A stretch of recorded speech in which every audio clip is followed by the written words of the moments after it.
Man up! Man up! Salute!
ಅಭಿವೃದ್ಧಿಯ ಅಧಿಕಾರರು ಹಿಂದೆ ಹೆಸರುವಾಸಿಯಾಗಿರುವಂತ ನಮ್ಮ ಆತ್ಮೀಯ ಅಣ್ಣನವರು ಸಮೃದ್ಧಿ ಮಂಜಣ್ಣನವರಿಗೆ ನಾನು ಹೃದಯಪೂರ್ವಕ ನಮಸ್ಕಾರಗಳನ್ನು ತಿಳಿಸುತ್ತಾ, ಅದೇ ರೀತಿಯಾಗಿ ಈ ವೇದಿಕೆ ಮೇಲೆ ಆಸೀನರಾಗಿರುವಂತಹ ವೇದಿಕೆಯನ್ನು ಹಂಚಿಕೊಂಡಿರುವಂತಹ ನಮ್ಮ ರಘುಪತಿ ಅಣ್ಣನವರು, ನಮ್ಮ ಗೊಲ್ಲಳ್ಳಿ ಜಗದೀಶ್ ಅಣ್ಣನವರು, ಇನ್ನೂ ವೇದಿಕೆ ಮೇಲೆ ಹಲವಾರು ಗಣ್ಯಾತಿ ಗಣ್ಯರೆಲ್ಲ ಇದ್ದಾರೆ.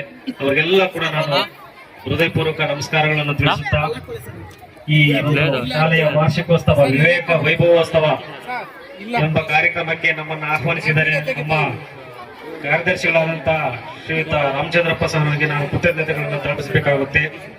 ಈಗಾಗಲೇ ಇದು ಮಾತಾಡುವಂತ ಸಮಯ ಅಲ್ಲ, ಮಂಜಣ್ಣವ್ರು ಕೋಪ ಮಾಡ್ಕೊಳ್ತಾ ಇರ್ತಾರೆ. ಹಾಗಾಗಿ ಈಗ ಎಲ್ಲ ಕೂಡ ಮಂಜಣ್ಣವ್ರು ಆಗ್ಲೇ ಹೇಳ್ತಾ ಇದ್ರು, ಎಲ್ಲ ಮಕ್ಕಳನ್ನ ವೀಕ್ಷಿಸೋಣ, ಇವಾಗೆಲ್ಲ ನಾವೆಲ್ಲ ಮಾತಾಡೋದು ಬಿಟ್ಟು ಮಕ್ಕಳ ಒಂದು ಸಾಂಸ್ಕೃತಿಕ ಕಲೆಯನ್ನು ಎಲ್ಲರೂ ವೀಕ್ಷಿಸೋಣ ಅಂತ ಹೇಳ್ತಾ ಇದ್ರು. ಅದು ಅವರ ದೊಡ್ಡ ಗುಣ. ಅವರು ಶಾಲೆಗಳ ಮೇಲೆ ಇರುವಂತ ಪ್ರೀತಿ, ಮಕ್ಕಳ ಮೇಲೆ ಇರುವಂತ ಪ್ರೀತಿ ನಾವು ಈಗಾಗಲೇ ತಾಲೂಕಿನಾದ್ಯಂತ ನೋಡಿದೀವಿ. ಎಷ್ಟೋ ಶಾಲೆಗಳನ್ನು ಕೂಡ ಅವರು ಕಟ್ಸ್ಕೊಟ್ಟಿದ್ದಾರೆ. ಈಗ ಕನಸಂದ್ರ ಕೂಡ ಒಂದು ಶಾಲೆಯನ್ನು ಕೂಡ ಒಂದು ಬಿಲ್ಡಿಂಗ್ ಅನ್ನ ಸರ್ಕಾರಿ ಶಾಲೆಗೆ ಹಾಕೊಟ್ಟಿದ್ದಾರೆ. ಅದು ಅವರು ಶಾಲೆ ಮೇಲೆ ತೋರಿಸುವಂತ ಪ್ರೀತಿ. ನಾವೆಲ್ಲ ಕೂಡ ಈ ಒಂದು ಶಿಕ್ಷಣ ಕ್ಷೇತ್ರದಿಂದ ನಾವೆಲ್ಲ ಕೂಡ ಅವರಿಗೆ ಆಭಾರಿಯಾಗಿರ್ಬೇಕು. ಯಾವುದೇ ಶಾಲೆಯ ಒಂದು ಕಾರ್ಯಕ್ರಮಕ್ಕೆ ಕರೆದಾಗ ಅವರು ಎರಡನೇ ಮಾತಿಲ್ಲದೆ ಕಾರ್ಯಕ್ರಮಕ್ಕೆ ಬಂದು ವೀಕ್ಷಣೆ ಮಾಡಿ ಮಕ್ಕಳ ಒಂದು ಆಟ ಪಾಠಗಳನ್ನು ವೀಕ್ಷಣೆ ಮಾಡಿ ಅವರಿಗೆ ಶುಭ ಕೋರ್ತಾರೆ. ಅಂತ ಮನಸ್ಸಿನಲ್ಲಿ ಇರುವಂತವರು. ಸೊ ನಾವೆಲ್ಲ ಕೂಡ ಈಗ ಮಕ್ಕಳ ಒಂದು ಸಾಂಸ್ಕೃತಿಕ ಕಾರ್ಯಕ್ರಮಗಳನ್ನ ನೋಡೋಣ, ಆನಂದಿಸೋಣ. ಅವರಲ್ಲಿ ಅಗಾಧವಾದ ಶಕ್ತಿ ಇದೆ. ನಾವೆಲ್ಲ ಇಷ್ಟೊತ್ತಿಗೆ ನೋಡಿದೀವಿ. ಇನ್ನೂ ಹಲವಾರು ಕಾರ್ಯಕ್ರಮಗಳು ಇದಾವೆ. ಅದೆಲ್ಲ ಕೂಡ ಸ್ಟೇಜ್ ಮೇಲೆ ನಾವೆಲ್ಲ ನೋಡುವಂತ ಸಮಯ.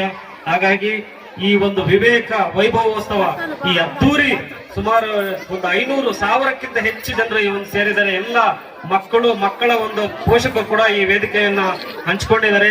ನಿಮ್ಮ ಮಕ್ಕಳನ್ನ ಯಾವುದೇ ರೀತಿ ಚಾಚು ಚಪ್ಪದೆ ಪ್ರತಿಯೊಬ್ಬ ಮಗುವನ್ನು ಕೂಡ ಶಾಲೆಗೆ ಕಳಿಸ್ಬೇಕು ಅಂತ ಹೇಳ್ತಾ, ಈ ಒಂದು ಕಾರ್ಯಕ್ರಮದ ನಿಮಿತ್ತ ನನಗೆ ಈ ಎರಡು ಮಾತನ್ನ ಮಾತಾಡಲು ಅವಕಾಶ ಕೊಟ್ಟಂತ ಎಲ್ಲ ಪುಟಾಣಿ ಮಕ್ಕಳಿಗೂ ಪೋಷಕರಿಗೂ ವೇದಿಕೆಯ ಮುಂಭಾಗದಲ್ಲಿರುವಂತ ಎಲ್ಲ ಗಣ್ಯರಿಗೆ ವಂದಿಸುತ್ತಾ, ಮತ್ತೆ ಎಲ್ಲ ಶಿಕ್ಷಕ ಬಳಗದವರಿಗೂ ಕೂಡ ವಂದಿಸುತ್ತಾ, ತುಂಬಾ ಅದ್ದೂರಿಯಾಗಿ ಒಂದು ಕಾರ್ಯಕ್ರಮವನ್ನು ಆಯೋಜಿಸಿದ್ದೀರಾ. ಯಾವುದೇ ಅಡುಕು ತೊಡಕುಗಳಿಲ್ಲದೆ ತುಂಬಾ ಚೆನ್ನಾಗಿದೆ. ಮಕ್ಕಳ ಒಂದು ಸಾಂಸ್ಕೃತಿಕ ಕಲೆಯನ್ನ ಕಣ್ತುಂಬಿಸಿಕೊಳ್ಳುವಂತ ಒಂದು ಸಮಯ. ನಾವೆಲ್ಲ ಕೂಡ ಆ ಕಡೆ ಕೂತ್ಕೊಂಡು ಕಣ್ತುಂಬಿಸ್ಕೊಳ್ತೀವಿ ಅಂತ ಹೇಳ್ತಾ, ಈ ಮಾತನ್ನ ಮಾತಾಡಲು ಅವಕಾಶ ಕೊಟ್ಟಂತೆ ಎಲ್ಲರಿಗೂ ಮತ್ತೊಮ್ಮೆ ವಂದಿಸಿ ನನ್ನ ಮಾತನ್ನ ಮುಗಿಸ್ತಾ ಇದ್ದೀನಿ. ಒಳ್ಳೇದಾಗ್ಲಿ. ಜೈ ಹಿಂದ್, ಜೈ ಕರ್ನಾಟಕ. 1,65,000 ರೂಪಾಯಿಗಳ ಸುಣ್ಣ ಬಣ್ಣ ಕೂಡ ನಮ್ಮ ಎಲ್ಲಾ ವಿವಿಧ ಶಾಲೆಗಳಿಗೆ ಮಾಡ್ದಂಗೆ ಈ ಒಂದು ಶಾಲೆಗೂ ಕೂಡ ಮಾಡಿಕೊಟ್ಟಿದ್ದಾರೆ. ಅವರಿಗೆ ಧನ್ಯವಾದಗಳು.